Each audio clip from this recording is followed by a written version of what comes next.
처음 들었던 1세기 성도들에게 그리고 오늘 우리에게 이 사도행전은 무엇을 이야기하고 있는지를 오늘 살펴보려고 해요. 예전에 한번 잠시 말씀드린 적이 있는데 이 성경은요, 우리를 위해서 기록된 책이 맞습니다.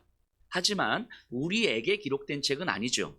이것을 이해하셔야 돼요. 사도행전은 1세기 성도들에게 들려지기 위해서 기록된 책이에요. 우리에게 들려지기 위해서 기록된 책이 아니고, 하지만 1세기 성도들에게 기록된 책이 시간을 넘어서 21세기를 사는 우리에게도 주시는 메시지가 있는 거죠. 성경은 그렇기 때문에 역사성과 초월성을 동시에 가지고 있습니다. 성경을 바라보실 때 이 역사성과 초월성의 관점으로 성경을 보셔야 성경을 조금 더 우리가 하나님의 말씀으로 이해할 수 있을 것 같습니다. 우리 30절 한번 볼게요. 사도행전 30절, 28장 30절. 바울이 온 이태를 자기 색집에 머물면서 자기에게 오는 사람을 다 영접하고, 자, 무슨 이야기냐면 바울이 로마에서 2년을 머물렀다는 거예요. 여전히 죄수의 신분이잖아요. 가택 연금 상태인 거예요. 죄수였지만 감옥이 아닌 조금은 자유롭게 지낼 수 있는 집에 있었다는 것입니다. 바울이 밖으로 나갈 수는 없지만 바울에게 오는 손님들을 자유롭게 맞이할 수 있었다는 거예요. 이런 상태로 2년 동안 있었다고 이야기합니다. 16절 보세요. 우리가 로마에 들어가니 바울에게는 자기를 지키는 한 군인과 함께 따로 있게 허락하더라. 가택 연금 상태에서 바울을 지키는 군인들과 함께 있었다고 해요.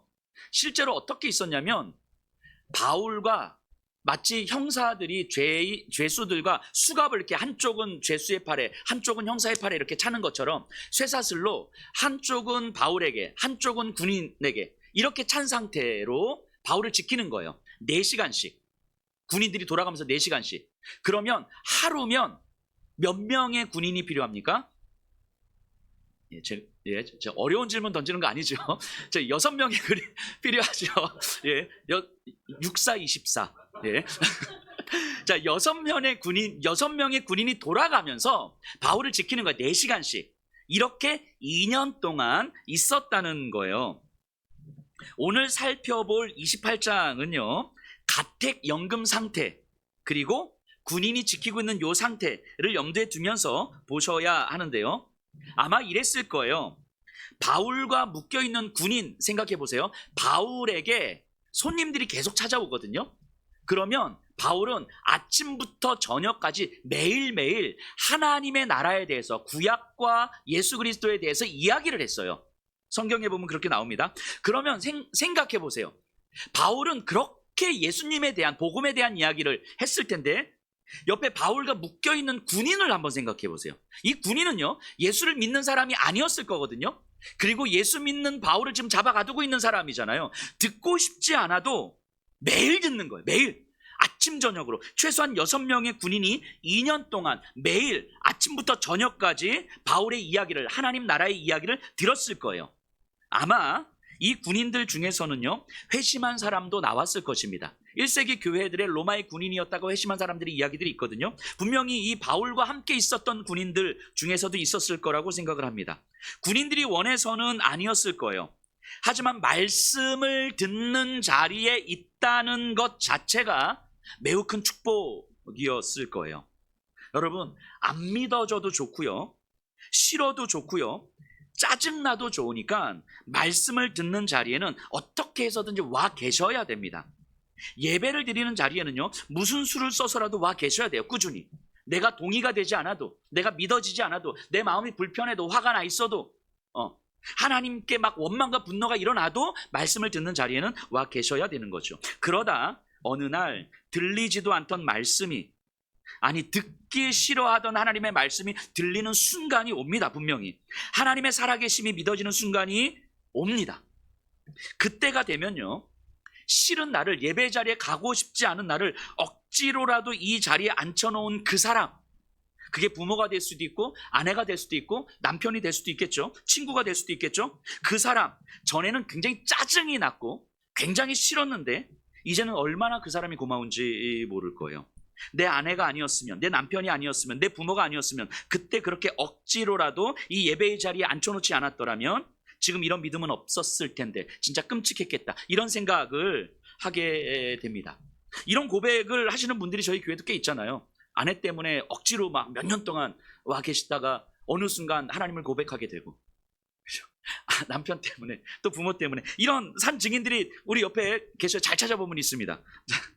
지금 싫다고, 귀찮다고, 안 믿어진다고 그대로 내버려 두시면 안 돼요. 그래, 네 마음이 허락하면 와. 택도 없습니다. 내 마음이 허락할 때는 없을 거예요. 네 마음이 열리면 와. 그런 날은 없을 거예요. 자, 바울이요, 로마에서 가택 연금이 된 후에 가장 먼저 했던 일은 뭐냐면 유대인들을 초청한 거예요. 유대인들과의 불필요한 마찰을 줄이기 위한 시도이기도 했지만 또 항상 그랬던 것처럼 유대인들에게 예수님의 복음을 전하기 위해서였을 거예요. 그래서 유대인들을 초청한 다음에 유대인들에게 구약의 이야기, 모세의 율법과 선지자 이야기를 쭉 하고, 이 이야기들이 예수님에게서 성취됐다, 요 이야기를 이제 한 거예요. 그러자 23절입니다. 그들이 날짜를 정하고, 그들은 유대인들이에요. 그들이 날짜를 정하고 그가 유숙하는 집에 많이 오니 바울이 아침부터 저녁까지 강론하여 하나님의 나라를 증언하고 모세의 율법과 선지자의 말을 가지고 예수에 대하여 권하더라. 자, 아침부터 저녁까지 매일 성경 이야기를 했습니다. 모세의 이야기, 선지자의 이야기, 구약 성경이죠. 유대인들이 알고 있는 구약 성경의 이야기를 하면서 이 구약 성경이 예수 그리스도에 의해서 성취되었다, 요 이야기를 유대인들에게 계속 한 거예요. 그리고 바울의 이야기의 핵심을 딱 정리해서 뭐라고 이야기하냐면 하나님 나라, 이렇게 이야기합니다. 그러면 창세기부터 말라기까지 이르는 구약의 메시지, 그리고 이 구약의 일하심을 성취하신 예수 그리스도, 요 이야기를 한 단어로 딱 정리하면 이걸 하나님의 나라, 이렇게 표현하고 있는 거예요. 이게 사도행전의 이야기입니다. 우리 31절 보세요. 31절. 하나님의 나라를 전파하며 주 예수 그리스도에 관한 모든 것을 담대하게 거침없이 가르치더라. 이후로 사도행전의 마지막, 그러니까 바울이 2년 동안 유대인들뿐만이 아니라 로마의 그리스도인들, 그리고 믿지 않는 사람들을 초청해서 했던 이야기의 핵심이 뭐라고요? 하나님 나라의 이야기였다라는 거예요. 자, 그럼 우리 사도행전 1장을 가서 한번 볼게요. 1장 8절.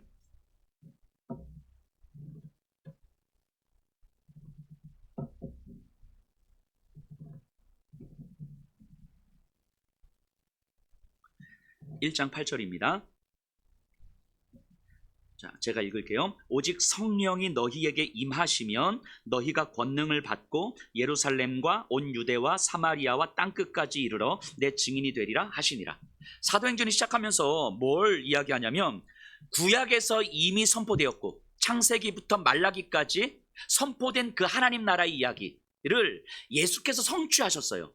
예수께서 성취하신 그 하나님의 나라가 이제는 그의 제자들, 교회들을 통해서 예루살렘과 유대와 사마리아와 땅끝까지 확장될 것이다. 요게 지금 사도행전의 이야기이다 라고 지금 사도행전 1장에서 보여주고 있는 거예요, 이 그림을.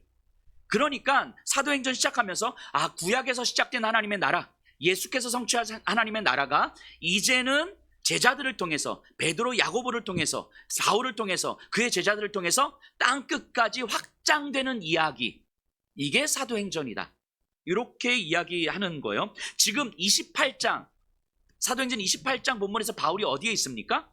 로마에 있잖아요. 로마는 땅끝이 아니라 사도행전의 흐름에서 보면 땅끝의 입구예요. 입구. 그죠? 왜냐하면 로마를 통해서 저 서바나 스페인까지 간다고 했으니까 땅끝의 입구입니다. 예루살렘으로부터 시작해서 온 유대, 사마리아, 그리고 땅끝까지 이르러 가는 여정 중에 땅끝의 입구에 딱 서 있는 거예요. 그러니까 28장까지는 유대, 사마리아, 땅끝까지 하나님 나라가 어떻게 확장되어져 갔는지를 보여주고, 이제 땅끝의 입구에 서 있는 바울, 그리고 바울의 제자들을 통해서 이제 땅끝까지 어떻게 하나님의 나라가 확장되어져 갈 것인가에 대한 전망을 보여주고 있는 거죠. 그래서 30절, 31절에서 바울이 로마에서 가택 연금된 상태에서 하나님의 나라에 대해서 전파하는 장면으로 끝나는 거예요. 그런데 우리는 사도행전을 보면서 이런 생각을 좀 해볼 수 있을 것 같아요. 이게 소설이라면, 우리가 소설책을 읽는다고 생각하면 바울이 지금 로마에 와 있는 이유가 뭐예요? 바울이 로마에 온 이유, 황제의 재판을 받기 위해서잖아요. 그래서 지금 로마의 죄수의 몸으로 와 있는 거잖아요. 그러면 소설의 결론은 어떻게 나야 돼요? 바울이 황제의 재판을 받아서 이겼다, 또는 졌다, 무죄 방면에서 풀려났다, 아니면 참수형을 당했다, 뭐 이런 결론이 있어야 되잖아요. 왜냐하면 이야기의 흐름이 재판을 받기 위해서 로마로 왔어. 그럼 재판이 어떻게 됐는지 결론이 나야 되는데, 재판을 받기 위해서 로마로 왔는데 로마에 가택 연금된 상태에서 복음을 전했어. 그 끝나요. 사도행전이. 그러니까 굉장히 찜찜하게 끝나버립니다. 물론 사도행전 28장 끝나고 실제 역사에서는요, 바울이 2년 동안 가택 연금된 상태에서 있다가 풀려나요. 그리고 한 2, 3년 정도 복음을 전하러 여기저기 다니다가 다시 로마의 감옥에 투옥되고 거기서 참수형을 당합니다. 네로 황제 때. 뭐 그게 실제의 역사이지만 사도행전을 기록하고 있는 이 누가는 그 이후의 역사를 알고 있었는지는 잘 모르겠지만, 사도행전을 여기서 뭔가 재판의 결과도 이야기하지 않고 바울의 행로를 이야기하지도 않고 그냥 뭔가 왔다 딱 끝나버리는, 굉장히 찜찜하게 끝내는 이유가 분명히 있을 거예요. 그래서 오늘 설교의 초점은 두 가지입니다. 하나는 창세기부터 말라기까지 이루어진 하나님의 나라의 이야기, 예수께서 성취한 하나님 나라의 이야기, 그리고 그의 제자들과 바울과 교회들을 통해서 땅끝까지 확장되는 그 하나님 나라의 이야기. 과연 하나님의 나라는 무엇인가? 여기 하나의 초점이 있고요. 그리고 또 하나는 왜 누가는 사도행전을 이렇게 찜찜하게 끝맺고 있는가? 이 두 번째, 이 두 가지 초점을 맞출 것입니다. 그리고 이 두 가지 초점은 결국 우리에게 하나의 메시지를 전해줄 거예요. 이제 하나씩 좀 살펴보면 좋겠는데요. 우리 1장 3절 한번 볼게요. 사도행전 1장 3절은요, 예수님께서 부활하신 후에 승천하시기 전에 제자들을 불러 모아서 40일 동안 가르치는 내용이에요. 그러니까 요 내용은 예수님이 공생의 기간에 제자들에게 알려주고 싶으셨던, 3년 동안 알려주고 싶으셨던 그 모든 내용을 40일 동안 정리하고 정리한 완전 엑기스를 모아서 40일 동안 집중 강의를 하고 있는 거예요. 완전 쪽집게 강의를 하고 있는 거예요. 자, 1장 3절 보세요. 그가 고난을 받으신 후에 또한 그들에게 확실한 많은 증거로 친히 살아계심을 나타내사 40일 동안 그들에게 보이시며 하나님 나라의 일을 말씀하시니라. 예수님께서 본인의 공생의 기간, 십자가의 죽음과 부활을 포함한 공생의 기간의 내용을 40일 동안 압축해서 제자들에게 말씀해 주시는데, 그 핵심이 뭐라고요? 하나님 나라였다라고 이야기하는 거예요. 그러니까 예수님이 이 땅에 성육신하고 오셔서 이 땅에서 가르치시고 병 고치시고 사람들을 안아주시고 먹고 마시고 십자가에 죽으시고 부활하신 이 모든 사건은 다 뭐와 관련돼 있다? 하나님 나라와 관련돼 있다. 하나님 나라의 일이다 라고 이야기하는 거예요. 그러면 창세기부터 계시록까지 성경 전체의 내용을 정리하면 결국 하나님 나라 이야기, 우리는 이렇게 이야기할 수 있겠죠. 그렇다면 우리는 이제 질문 던져봐야 되는 거예요. 성경에서 이야기하는 하나님의 나라는 과연 무엇인가? 우리가 죽어서 가는 저 천국을 의미하는 건 아닐 거예요. 분명히 이 땅에서 예수께서 이루신 그 하나님의 나라, 그리고 여전히 이루어 가시는 그 하나님의 나라가 무엇인지에 대해서 우리가 알면 되는 거죠. 바울이요, 28장 본문의 시점에서 3년 전에 지금 바울이 하나님 나라 이야기를 하고 있는 로마의 그리스도인들, 이들에게 3년 전에 쓴 편지가 있어요. 그게 로마서잖아요. 그 로마서에서 바울이 명확하게 하나님의 나라는 이거다라고 로마의 그리스도인들에게 이야기한 내용이 있습니다. 로마서 14장이에요. 로마서 14장 17절 가서 볼게요.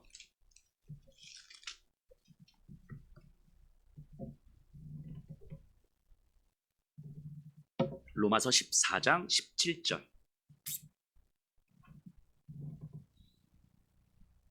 제가 읽어보겠습니다. 하나님의 나라는 먹는 것과 마시는 것이 아니요 오직 성령 안에 있는 의와 평강과 희락이니라.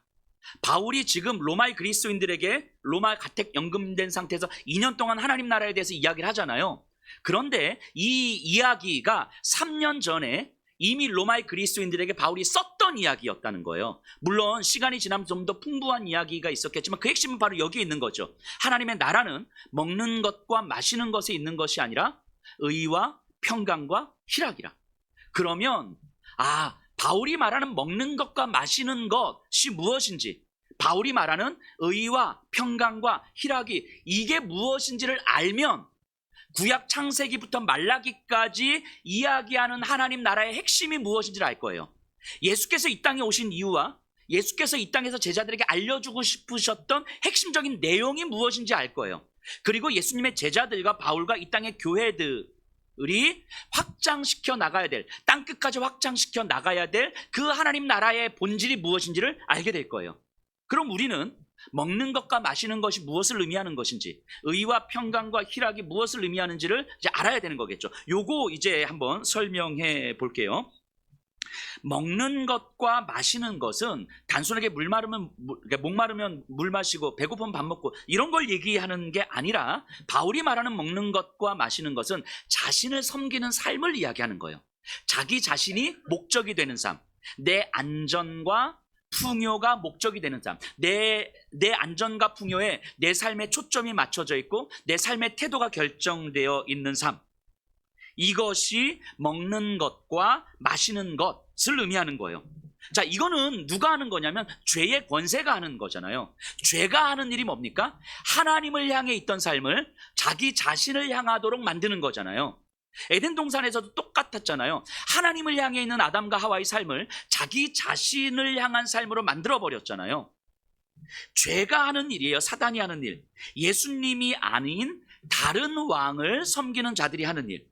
여러분, 1세기의 사람들이 로마 황제를 섬겼던 이유가 무엇입니까? 안전과 풍요가 보장되기 때문이잖아요. 로마 황제를 섬기지 않으면 목숨의 위협이 있잖아요. 로마 황제를 섬겨야 안전해지는 거잖아요. 그리고 로마 황제가 약속해주는 그 풍요함을 누리고 싶은 거죠. 그러니까 로마 황제를 섬기는 이유는 안전과 풍요에 대한 기대감 때문인 거예요. 안전과 풍요에 대한 기대감은 결국 내 자신을 섬기는 거잖아요. 이거를 좀 더 확장시켜 이야기하면요, 나에게 안전과 풍요를 약속해주는 것이라면 그것을 나는 왕으로 섬길 수 있는 거죠. 이게 죄가 하는 일이죠. 사단이 하는 일이죠. 우리의 안전과 풍요를 돈이 보장해준다고 우리가 믿으면 우리는 돈을 왕으로 섬기는 거잖아요. 내 안전과 풍요를, 내 삶의 만족을 우리 자녀들이 보장해준다고 믿으면 우리는 자녀가 왕이 되는 삶을 살아가는 거잖아요. 그런데 결국 돈을 왕으로 섬기든 건강을 왕으로 섬기든 자녀를 왕으로 섬기든 내 자존심과 자아 충족감을 왕으로 섬기든 결국은 어디를 향해 있는 거예요? 내 자신의 만족을 향해 있는 거잖아요. 자기 자신을 섬기는 일이잖아요. 이게 누가 하는 거라고요? 사단이 하는 거라고요. 결국 사단이 하는 궁극적인 일을 우리의 삶의 초점과 방향을 내 자신에게로 맞추어가는 거예요. 황제가 아닌, 로마 황제가 아닌 예수님을 왕으로 섬긴다는 의미는 황제가 보장해주는 안전과 풍요로움이 아닌 다른 안전과 풍요로움을 기대한다는 의미잖아요.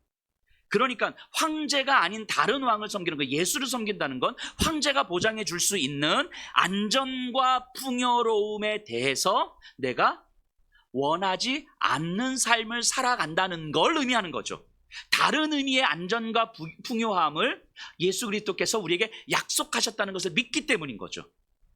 이해가 되시죠? 이게 먹는 것과 마시는 것이라고 이야기하는 거예요. 그러니까 하나님의 나라는 내 안전과 풍요로움을 추구하는 삶, 그래서 내 안전과 풍요로움을 보장해 줄 거라고 생각되는 그 어떤 것들을 왕으로 섬기는 삶에 있는 것이 아니다 라고 바울은 이야기하는 거예요.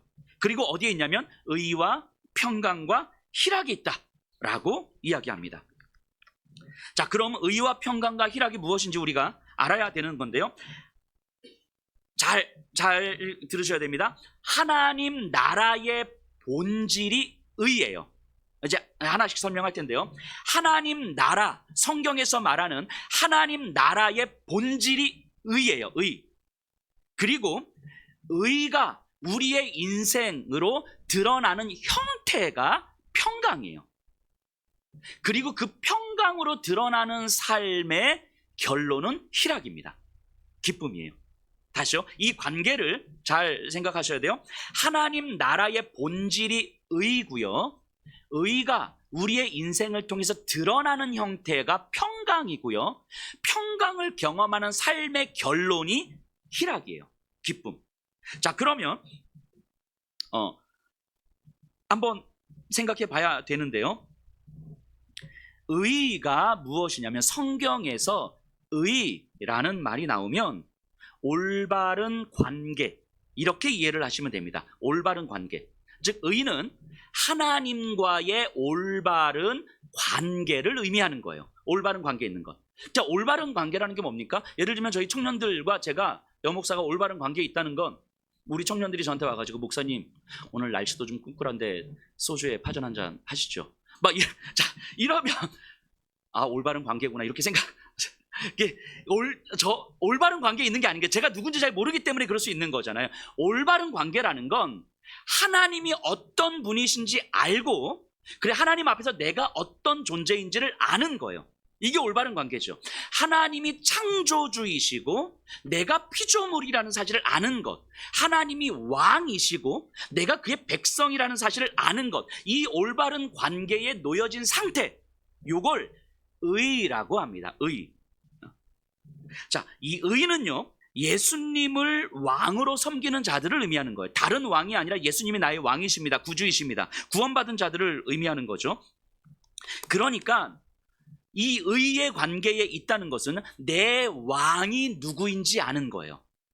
여러분, 왕이 누구인지 안다는 건요, 내가 누구의 말을 들어야 되는지 안다는 거예요. 누구의 말을 듣고 누구의 말을 따라야 되는지 안다는 거예요. 내가 예수를 왕으로 섬기고 있는데 로마 황제의 말이 계속 들려. 너무 달콤해. 그걸 듣고 그걸 따라가. 나의 왕은 누구란 얘기예요? 로마 황제란 이야기죠. 내 왕이 누구인지를 안다는 건 내가 누구의 말을 들어야 되는지를 안다는 거예요. 그리고 그 말씀이 내 생각을 결정하고 내 삶의 태도를 결정하는 거예요. 그러니까 왕을 안다는 건, 내 왕이 누구인지 안다는 건 그 왕에 의해서 내 삶의 태도와 방향이 결정되는 거예요. 이걸 좀 더 다시 바꿔 말하면요, 예수님을 믿는다는 건 예수님이 내 왕이라는 사실을 고백하는 거예요.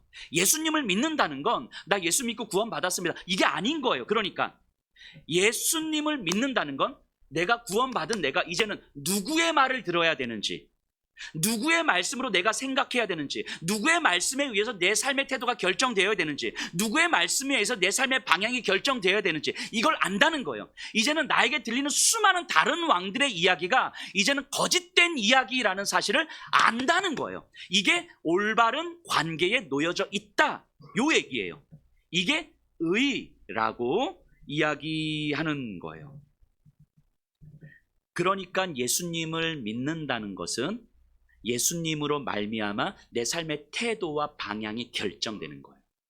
그러니까 여러분들이 예수님을 믿는다고 할 때 여러분들에게 들리는 소리들이 어떤 소리들인지를 잘 분별하셔야 돼요. 일상 속에서, 여러분들이 지난 한 주간 살아왔던 일상 속에서 여러분들에게 들렸던 소리들이 과연 돈의 소리였는지, 사람들의 인정의 소리였는지, 내 자존심의 소리였는지, 내 자녀들의 소리였는지, 아니면 예수 그리스도의 소리였는지 잘 들으셔야 돼요. 우리에게는 수많은 소리들이 들리거든요.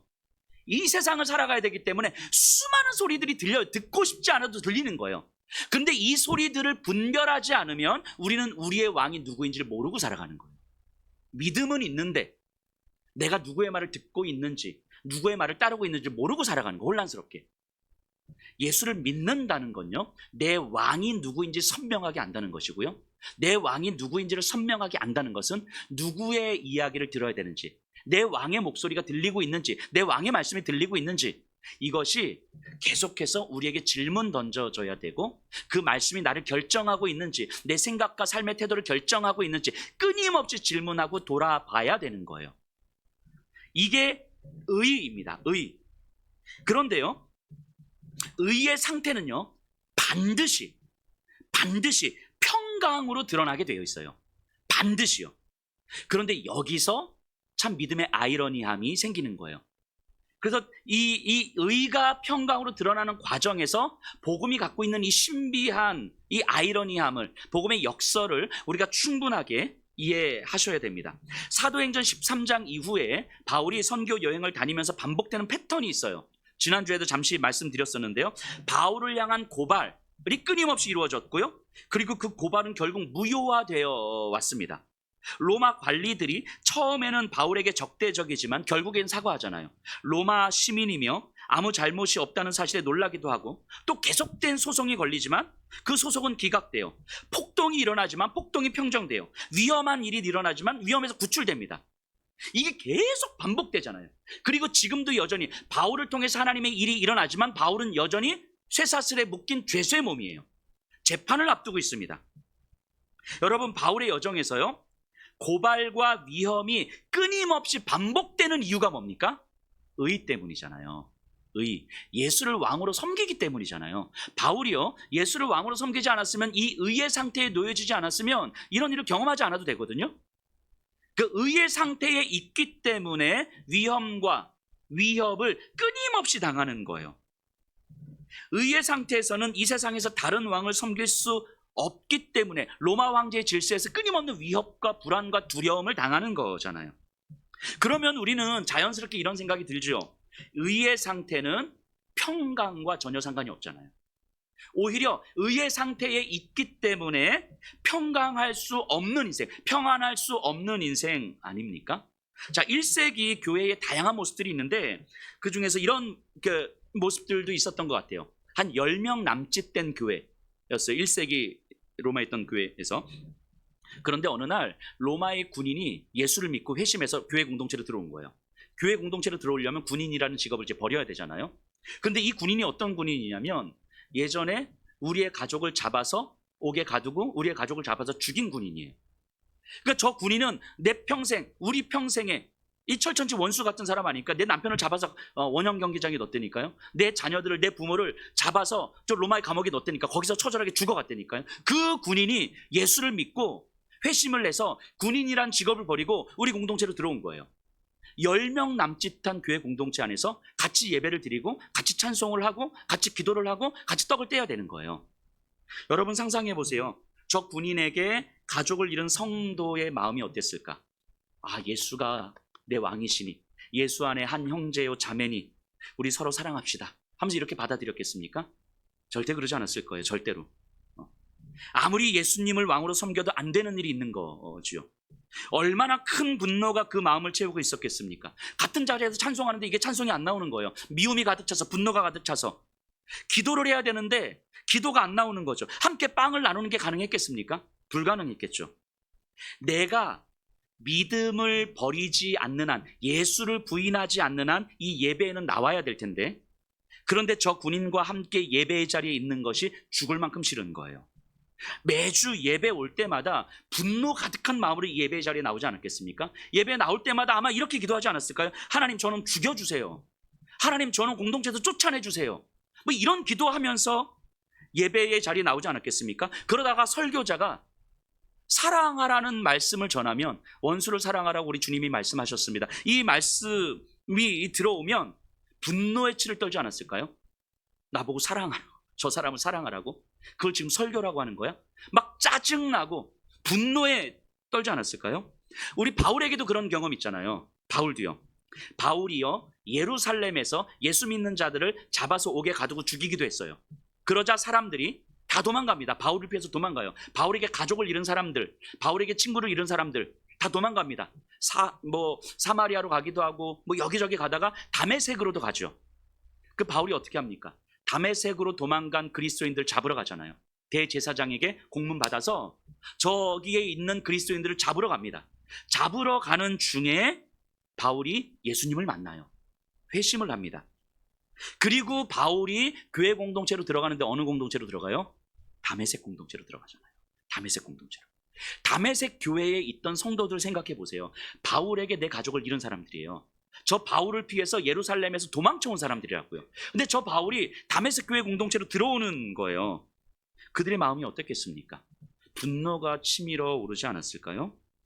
그럼에도 자신들이 나가거나 아니면 바울을 쫓아낼 수 없었던 이유가 뭡니까? 의의 상태에 있었기 때문인 거죠. 의의 상태. 만약에 의의 상태에 없었으면 그냥 내가 나가든가 아니면 바울을 죽이든가 뭐 둘 중에 하나 했겠죠.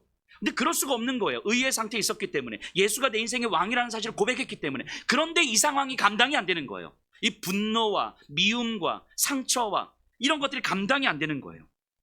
여기서 이런 상태에서 어떻게 평강을 경험합니까? 어떻게 의가 평강으로 드러납니까? 다메섹 성도들도 1세기 다른 교회 성도들도 이런 상황에서 분노하며 예배드렸을 거예요. 뭐 이뿐만이 아니죠. 경제적인 어려움 앞에서 매주 토요일이 되면 이번 한 번만 황제 신전에 가서 절하고 올까? 지금 내가 우리 새끼들이 이틀째 빵을 못 먹고 있는데 이번 한 번만 황제 신전에 가서 절하고 그럼 빵 한 조각 먹을 수 있을 것 같은데 토요일마다 갈등을 해요. 주일 아침까지 갈등을 합니다. 옷 차려입고 교회로 갈까? 황제 신전으로 갈까? 이 갈등을 하다가 교회로 와요. 찬송을 하고 기도를 할 때 이들의 마음이 어떻겠습니까? 죄책감 아니었을까요? 분명히 예수가 내 왕이요 내 구주라는 사실을 알고 있는데도 불구하고 여전히 나는 다른 왕을 섬기려고 정말 흔들리고 무너지고 이러고 있는 내 자신. 그런데 이게 오늘 한번 회개하고 끝나는 게 아니고 다음 주 토요일이 되면 또 갈등할 것 같은 거예요. 그 다음 주 토요일이 되면 또 갈등할 것 같은 거예요. 이게 너무 자기 스스로가 용납이 안 되는 거예요. 이 죄책감에 시달리지 않았겠습니까? 더 다양한 상황들도 많았을 거예요. 1세기 성도들에게. 이들에게 때로는 분노로, 때로는 원망으로, 때로는 죄책감으로 교회에 나온 거예요. 이들에게 왜 이런 일이 일어납니까? 예수를 왕으로 믿었기 때문에 일어난 일이잖아요. 예수를 왕으로 믿었기 때문에, 의의 상태에 있었기 때문에 일어난 일이잖아요. 의의 상태에 없었으면, 예수를 왕으로 섬기지 않았으면 이런 일을 경험하지 않아도 됐다고요. 이들은 분노하지 않아도 됐어요. 죽이면 되든가 아니면 내가 또 도망가면 되는 거죠. 죄책감에 시달리지 않아도 됐어요. 황제 신전 가서 그냥 절하면 됐으니까. 의의 상태가 아니었다면, 의의 상태에 있기 때문에, 예수를 왕으로 고백했기 때문에 분노로 예배드리고 원망으로 예배드리고 죄책감으로 예배드리고 있는 거죠. 그런데 여기서 어떻게 평강이 가능하겠습니까? 이게 이들만의 문제겠습니까? 이 자리에 있는 여러분들은 안 그러십니까? 예배 오실 때 항상 기쁘고 즐거운 마음으로만 오시는 건 아니잖아요. 때로는 분노로 채워진 마음으로 예배를 드리고, 때로는 원망 가득한 마음으로 예배를 드리고, 그런 자신이 못마땅해서 죄책감으로도 예배 드리기도 하잖아요. 뭐 많은 분들이 저한테 뭐 주일 저녁이나 월요일쯤 되면 많은 분들이, 우리 성도님들 중에 거의 한 10% 정도는 저한테 전화하시는 것 같아요. 목사님, 하나님이, 지난주 설교가 그런 거였잖아요. 우리의 모든 인생의 순간에 하나님이 일하고 계셨습니다. 하나님이 분명히 일하신다고 하시는데 도대체 하나님이 무슨 일을 하시는지 잘 모르겠습니다. 이 삶의 문제가 힘든 거예요. 하나님이 나를 놓으신 적이 없다고 말씀하시는데 내 인생을 돌아보면 하나님이 나를 붙잡은 적이 없으신 것 같아요. 이렇게 이야기하는 거죠. 그렇게 원망을 쏟아내고 분노를 쏟아내기도 하는 거죠. 어떤 분들은 이렇게도 말씀하세요. 목사님, 제가 목사님을 싫어하는 건 아닌데 목사님 설교 들을 때마다 짜증이 나요. 설교 들을 때마다 짜증이 납니다. 도대체 내 삶이 이렇게 엉망인데 그런데도 하나님의 일하심을 믿으라고 말씀하시면 정말 듣고 싶지 않습니다. 이런 마음으로 예배를 드리면 또 하나님께 죄송해서 죄책감이 드는데 짜증이 나요. 그런데 이 모습이요, 다메섹 성도들의 모습이나 1세기 성도들의 모습과 같은 거 아닙니까? 왜 분노하면서, 왜 원망하면서, 왜 짜증내면서 이 예배 자리에 있습니까? 여러분이 예수님을 왕으로 섬기기 때문이에요. 여러분들이 의의 상태에 놓여져 있기 때문인 거예요. 그러니까 원망하면서도, 분노하면서도, 짜증내면서도 이 자리에 있는 거죠. 그래서 제가 이렇게 종종 말씀드려요. 설교 들으실 때 저를 째려보면서 들으세요. 저를 째려보면서 들으시고, 그리고 그래도 풀리지 않는 그 분노와 원망과 짜증이 있으면 저한테 전화하셔서 푸십시오. 괜찮습니다. 차마 하나님께 풀 수는 없으니 저한테 여목사한테 전화해서 목사님 그렇게 설교하지 마! 이렇게 푸세요. 괜찮습니다. 그리고 또 그 다음 주에 또 째려보면서 설교 들으시고, 갑자기 저를 째려보시는 분들이 여러분, 분노와 원망과 죄책감으로 예배를 드리는 거, 그 이상한 거 아니에요. 그 당연한 거예요. 그 당연한 거라고요. 여러분들의 세상이요, 여러분들이 살아가는 삶이요, 그렇게 녹록지 않으시잖아요. 그렇기 때문에 하나님을, 예수님을 왕으로 섬기지 않았다면 고민하지 않았을 일들, 차라리 세상의 질서 아래서 나도 그냥 죽여버리면 그만이고, 나도 그냥 뺏어버리면 그만이고, 나도 그냥 화내면 그만이고, 나도 그냥 등쳐먹으면 그만인데, 내 안에 예수가 왕으로 계셔서 내가 하나님과의 올바른 관계, 의의 관계에 있어서 차마 그럴 수는 없는데 이 상황이 감당이 안 되는 거잖아요. 그래서 화가 나는 거고, 그래서 원망이 되는 거고, 그래서 분노가 나오는 거고, 그래서 짜증이 나오는 거고, 또 그래서 죄책감이 드는 거잖아요. 괜찮다고요. 분노하면서 예배 드리세요. 괜찮습니다. 원망하면서 예배 드리세요. 괜찮습니다. 죄책감으로 예배 드리세요. 괜찮습니다. 그런데요, 다메섹 교회 성도들은요, 결국 바울을 받아들이더라고요. 결국 함께 찬송하고 함께 떡을 떼며 공동체로 받아들였잖아요. 1세기 성도들 또한 군인들을 받아들였을 거거든요. 아마 이랬을 거예요.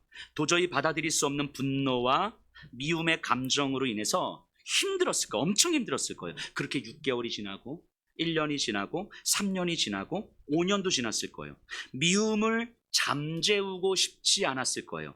하지만 그런 만큼 죄책감도 동시에 드는 그 불편함을 그 예배 가운데서 10명 남짓대 그 조그만 공동체 안에서 3년, 4년, 5년을 지냈을 거예요. 얼마나 울면서 기도했겠습니까? 얼마나 하나님을 원망하면서 소리도 질렀겠습니까? 그렇게 2년, 3년의 시간을 버티고 고민하다가 어느 순간 깨달아지는 거예요. 내 인생이 내가 이끌어가는 인생이 아니었구나. 내 안에 계신 왕 되신 예수께서 나를 이끌어 가시는구나. 내가 내 인생을 이끌어 가려고 하니까 미움을 잠재우고 싶지 않고 감당은 안 되니까 몸부림치는데 어느 순간 예수께서, 내 안에 왕 되신 예수께서 나를 끌고 가시는 거예요. 그것이 어떤 사람은 1년 안에, 어떤 사람은 3년에, 어떤 사람은 5년, 어떤 사람은 10년까지 걸리지만 결국은 예수께서 나를 이기시는구나. 이것이 경험이 되는 거예요. 그래서 다메섹 성도들이 어떻게 했습니까? 바울과 함께 찬송하고 말씀을 나누고 기도하고 떡을 떼고, 바울이 예루살렘으로 가고 바울이 선교를 갈 때 누구보다도 응원군이 되어서 격려하고 지지하잖아요. 자신도 먹을 것이 없는데 바울을 위해서 금식하면서 자기 빵을 떼어서 주잖아요. 언제부터 그랬는지는 모르지만 그렇게 울며 불며 원망했는데 어느 순간 돌아보니까 함께 말씀을 나누고 기도하고 있더라는 거죠. 그 상황을 보면서 내 안에 예수께서 이기셨구나. 내 안에 예수께서 살아계시는 게 분명하구나. 내 안에 예수께서 왕이신 게 분명하구나. 내가 왕 노릇하려고 그렇게도 몸부림쳤었는데 극기하는 예수께서 이기신 거구나. 이거를 고백하게 되는 거예요. 빵이 없어서 황제에게 절하러 갈까? 이 갈등 앞에서 원망과 죄책감을 가지고 있던 성도에게 어느 순간부터 깨달아지더라는 거예요. 먹을 빵이 없어서 2년 동안 힘들었는데 돌아보니 빵을 못 먹어서 쓰러진 적이 없더라는 거예요. 어디서 누군가 금식하면서 나에게 빵을 주기도 하고, 심지어는 내가 금식하면서 누군가에게 빵을 나눠주기도 하더라는 거죠. 그때 성도들은 깨닫는 거예요. 나를 분노하고 원망하게 만드는 상황, 그로 인한 죄책감을 하나님도 모르시지는 않으셨구나. 내가 그럴 수밖에 없었다는 사실을 하나님도 다 알고 계셨겠구나. 단지 내가 이 상황을 내 힘으로는 감당할 수가 없는데 내 힘으로 감당하려고 하니까 안 되는 그 시간들이었겠구나. 그런데 하나님은 결국 예수께서 내 인생을 끌고 가실 테니, 예수께서 내 인생을 끌고 가시는데 온전히 맡길 때까지 나를 기다려 주신 거구나. 이거를 깨닫게 되는 거예요. 내 안에 예수께서 왕이 맞으시구나. 이때 빵을 만족스럽게 먹을 때와는 비교할 수 없는 평강이 들어오는 거예요. 이때 이 하나님을 조금 더 경험해가는 그 인생이 누리는 평강을 경험하게 되는 거예요. 이 평강을 예수님이 뭐라고 말씀하십니까? 내가 주는 평안은 세상이 주는 것과 다르다. 로마 황제가 우리에게 안전과 풍요를 약속해 주는 것과 다르다.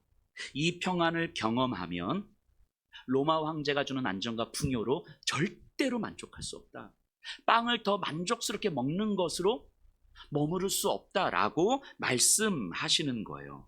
이것이 의가 드러내는 평강이죠. 여러분, 예수님을 믿으면서 우리에게 꽃길이 주어지는 게 아니에요. 예수님을 믿으면서 하나님의 자녀가 되면서 우리의 삶의 문제가 해결되는 게 아니라고요. 내 자녀들의 문제가 해결되고 건강의 문제가 해결되고 경제적인 문제가 해결되는 게 아니라고요. 예수님을 믿음으로 말미암아 우리가 의의 상태에 놓여짐으로 말미암아 오히려 더 평강할 수 없을 것 같은 삶들이 우리에게 펼쳐지는 거예요.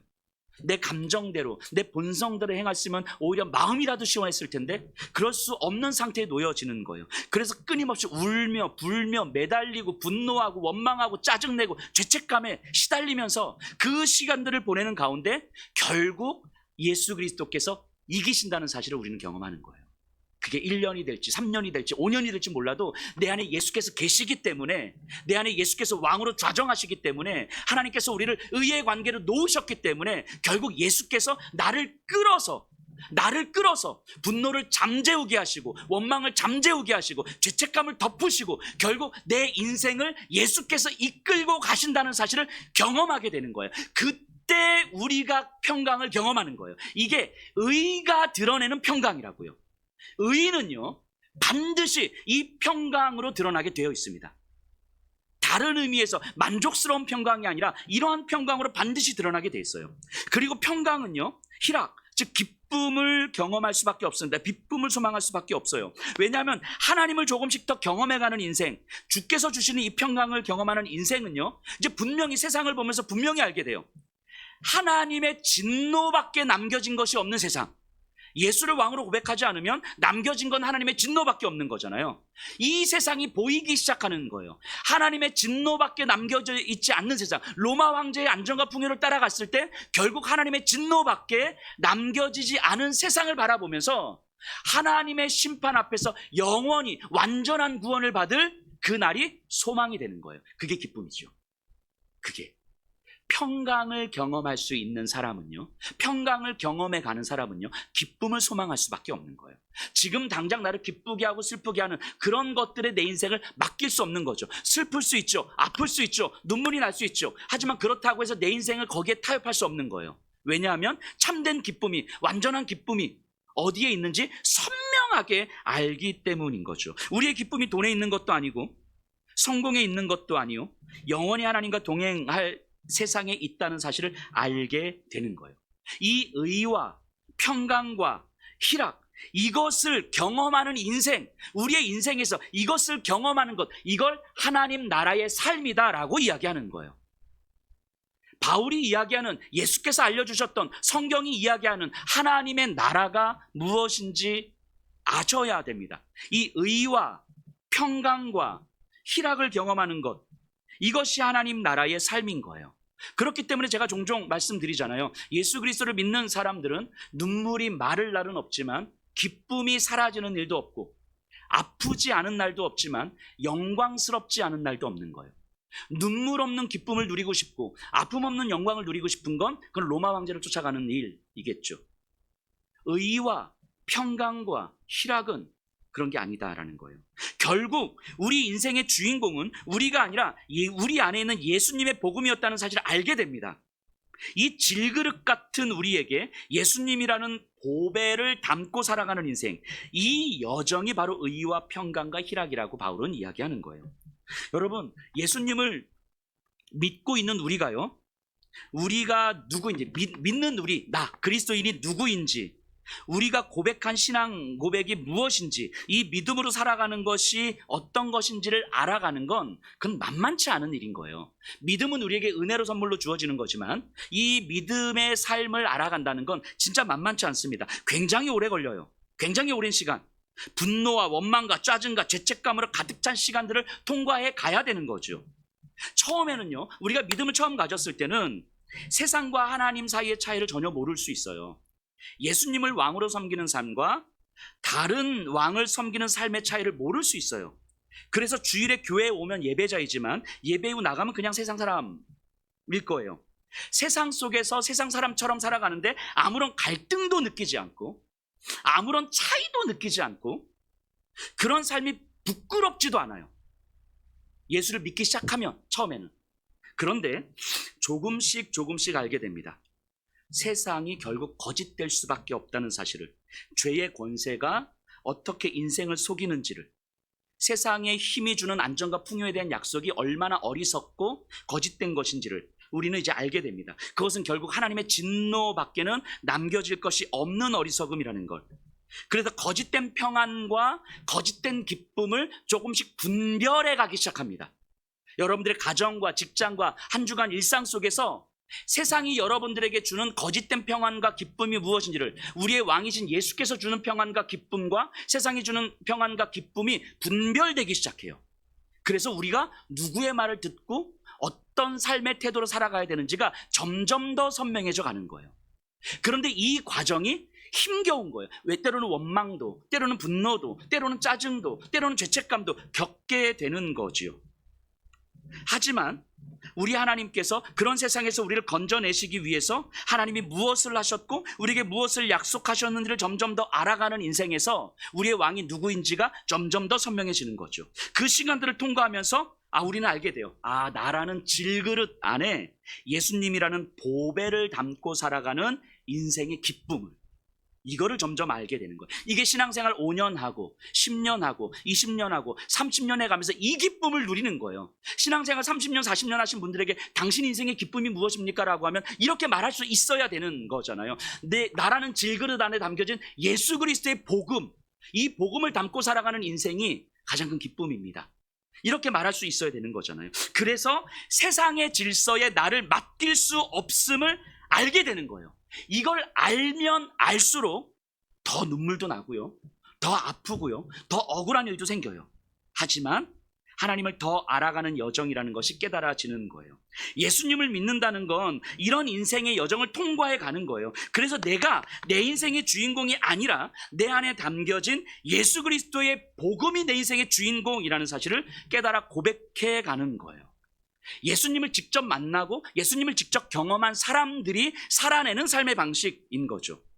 우리가 직접 이 여정을 경험해가지 못한다면, 의와 평강과 희락을 경험해가지 못한다면, 그래서 우리 안에서 끊임없이 몸부림치는 이 시간들을 경험해가지 못한다면 어쩌면 우리는 예수님을 들어서 하는 것일 수도 있겠다라는 생각이 듭니다. 예전에 어떤 목사님이 하셨던 말씀인데 너무 재미가 있었어요.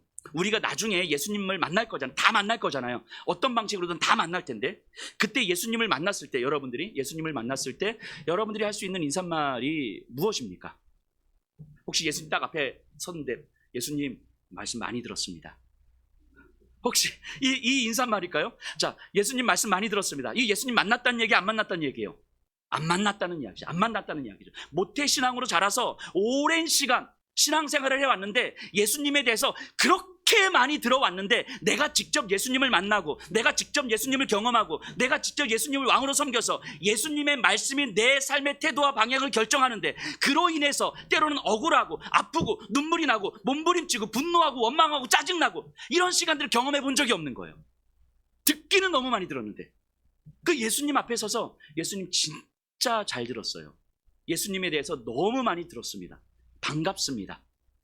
여러분, 이러면 안 되는 거잖아요. 예수님을 직접 만나셔야 돼요. 예수님이 여러분 안에 담겨 있어야 되는 거예요. 예수님을 직접 만나면 나중에 예수님을 만났을 때 여러분 어떻게 말씀하시겠습니까? 여러분이 예수님을 담고 살아가는 인생으로 살아왔어. 그리고 예수님 앞에 딱 섰을 때 우리가 예수님께 할 수 있는 말이 무엇이겠습니까? 예수님, 저 그때 나한테 왜 이렇게까지 하십니까? 하며 원망하며 삿대질했던 환옥입니다. 예수님께 너무 죄송해서 죄책감에 몸부림쳤던 환옥입니다. 그때 예수님의 마음으로 가득 채워서 내 분노를 잠재워 주셨던 그 환옥입니다. 주님과 동행하려고 애썼지만 그토록 힘들어 무너지고 흔들리고 넘어졌던 그 환옥이었습니다. 하나님, 저 환옥, 예수님 저 환옥이에요. 이렇게 말할 수 있어야 되는 거 아닙니까? 예수님을 만났기 때문에, 예수님을 경험했기 때문에, 예수님 앞에 섰을 때 예수님께 예수님을 경험한 이야기를 우리가 할 수 있어야 되는 거 아닙니까? 저는 생각해 봤어요. 예수님 만나면 제일 먼저 무슨 인사말을 할까? 저는 딱 이걸 것 같아요. 예수님 왜 이제 오셨어요? 저는 이 말을 제일 먼저 할 것 같아요. 예수님 왜 이제 오셨어요? 좀만 빨리 오시지. 예수님을 경험했기 때문에 예수님께 할 수 있는 말이어야 되는 거죠. 예수님을 경험하지 않은 사람은 절대 할 수 없는 말. 여러분, 사도행전이요, 바울 인생의 결론을 언급하지 않고 끝내는 이유가 바로 여기에 있는 거예요. 우리에게로 사도행전의 역사를 연결시키기 때문입니다. 예수님을 직접 만난 바울의 이야기, 그 의와 평강과 희락을 경험해간 그 끊임없이 분노와 원망과 짜증과 죄책감에 몸부림쳤던 그 바울의 이야기, 예수님을 직접 만났던, 결국 예수님께서 이기셨던 바울의 인생의 이야기가 예수님을 직접 만난 오늘날 우리의 이야기와 연결시켜주는 거예요. 바울의 인생의 결론을 언급하고 끝내지 않는 이유는 그 바울의 이야기는 여전히 오늘날 우리의 이야기와 연결된다고 이야기하는 거예요. 바울 인생의 주인공이 바울이 아니었던 것처럼, 바울로 인해서 복음이 완성된 게 아니었던 것처럼, 바울이 복음에 도움을 준 것이 아니었던 것처럼, 처음부터 끝까지 예수 그리스도께서 한 일이잖아요. 바울은 그 복음을 담은 한 그릇에 불과한 거죠. 그렇기에 복음을 담은 질그릇인 바울 인생의 결론은 중요하지 않은 거예요. 그래서 사도행전은 28장으로 끝납니다. 그렇다면 사도행전은요, 분명히 바울 이후를 소망하게 되죠. 28장 이후 복음의 역사를 기대하게 되죠. 같은 방식으로 일하시는 예수 그리스도의 일하심을 기대하게 되죠. 바울의 제자들에게도 여전히 담겨진 그 복음은 그들의 인생을 의와 평강과 희락의 하나님 나라로 보여질 거예요. 그리고 그와 같은 일들이 오늘 2025년을 살아가는 이 자리에 앉아있는 여러분들에게도 이어지는 거예요. 저와 여러분들은 사도행전 28장 이후 복음의 역사, 하나님 나라의 역사를 써내려갈 자들로 부름을 받은 거예요. 그래서 바로 사도행전 29장을 우리 인생을 통해서 기록해갈 자들로 불러주신 거예요. 그래서 사도행전 28장에서 바울의 인생이 결론 짓지 않은 채 끝나버리는 거죠. 그러니까 여러분들의 인생을 결국 가볍게 보지 마십시오. 때로는 가진 것이 없고, 때로는 건강이 부족하고, 때로는 내가 아무 쓸모도 없는 것 같다고 그렇게 자책하실 필요가 없습니다. 왜냐하면 우리는 질그릇이니까요. 우리는 질그릇이니까. 이 그릇에 달려있지 않기 때문에 우리 안에 무엇이 담겨져 있는지를 보시라는 거예요. 무엇이 담겨져 있는지를 보실 때 우리를 통해서, 이 질그릇을 통해서, 깨지기 쉬운 이 그릇을 통해서 하나님의 나라가 이 땅 가운데 땅끝까지 확장되어져 가는 거예요. 사도행전 29장이 기록되어져 가는 거예요. 사도행전이 지금 우리에게 그거 이야기하는 거 아닙니까? 내가 직접 몸부림치고, 내가 직접 분노하고, 내가 직접 울며 불며 소리도 치면서 내 안에 담겨진 복음의 능력을 조금씩 맛보아 알아가는 것, 그렇게 복음의 능력으로 참 평강을 드러내는 인생, 다른 어떤 것이 아닌 영원한 하나님의 세상을 소망하는 기쁨을 누리는 인생을 경험하는 거예요. 그 인생을 통해서 죄의 권세가 가득 찬 이 땅에 하나님의 나라가 이루어져 가는 거죠. 바로 저와 여러분들의 인생을 통해서요. 요 얘기만 하고 이제 마무리할 텐데요. 저 어렸을 때는 아마 저와 비슷한 저 윗세대들은 아실 텐데, 통닭을 먹을 때 이 아주 낡은 이 갱지라고 그러나, 이게 종이봉투에 이렇게 싸서 주셨어요. 그 통닭은 아버지 월급날이나 한 달에 한 번 먹을 똥 말똥한 너무 귀한 음식이잖아요. 근데 그 귀한 음식을 이 갱지 종이봉투에 이렇게 싸서, 조금만 지나면 갱지에 기름이 막 묻어나서 금방 찢어지잖아요. 또 혹시 예전에 그 소고기를 어디다 싸주셨는지 알아요? 정육점에 신문지에 이렇게 싸주셨어요. 저 그 세대입니다. 정육점 가면 소고기를 신문지에 이렇게 싸서, 통닭은 한 달에 한 번, 두 달에 한 번 먹을 말까 했지만, 소고기는요 1년에 한 번 먹을까 말까 했거든요. 그 귀한 소고기를 이 신문지, 그때 화장실에 썼던 그 신문지에 이렇게 싸가지고, 신문지에 피가 이렇게 막 묻어나잖아요. 그런데 그 신문지가 그렇게 좋더라고요. 소고기를 싸고 있는 신문지가 그렇게 좋더라고요. 통닭을 싸고 있는 기름이 묻어나오는 그 종이 갱지가 그렇게 반가운 거예요. 이런 느낌이죠. 엄청 귀한 복음을 나라는 질그릇에 담아주신 거예요. 이 질그릇인 내가 엄청 귀한 거예요. 귀하게 여기시는. 질그릇에 은칠 안 해도 되거든요. 질그릇이 너무 귀한 거예요. 종이봉투가 아름다울 필요는 없습니다. 신문지가 아름다울 필요가 없어요. 저와 여러분들이 빛날 필요는 없습니다. 저와 여러분들이 빛나는 삶을 살아가려고 애쓸 필요가 없어요. 매주일 교회에 나오셔서 종이봉투에 색칠하고 가지 마세요. 이 신문지 한 겹 더 싸고 이런 거 하지 마시라고. 여러분들이 무언가를 가졌든지 안 가졌든지, 상황이 어렵든지 힘들든지, 여러분들이 어떠한 현실에 놓여져 있든지, 여러분들을 두렵게 만들고 불안하게 만드는 것들을 벗고 여러분들 안에 복음을 담아 일하시는 하나님을 기억하셔야 됩니다. 빛나지 않지만 귀하게 여겨지는 바울의 인생이잖아요. 다시요. 빛나지 않지만, 끝까지 빛나지 않아요. 빛나지 않지만 귀하게 여겨지는 바울의 인생이잖아요. 그렇게 28장이 끝나잖아요. 그리고 이야기하는 거예요. 29장은 바로 우리의 이야기라고. 빛나지 않지만 귀한 인생의 이야기라고요. 여러분들이 빛나지 않지만, 빛날 필요도 없지만 여전히 귀한 인생의 이야기라고 사도행전은 우리에게 말씀하고 있는 겁니다. 이것이 기억되어지고, 이것이 경험되어지고 고백되어지기를 간절히 소망합니다. 우리 성찬을 할 텐데요.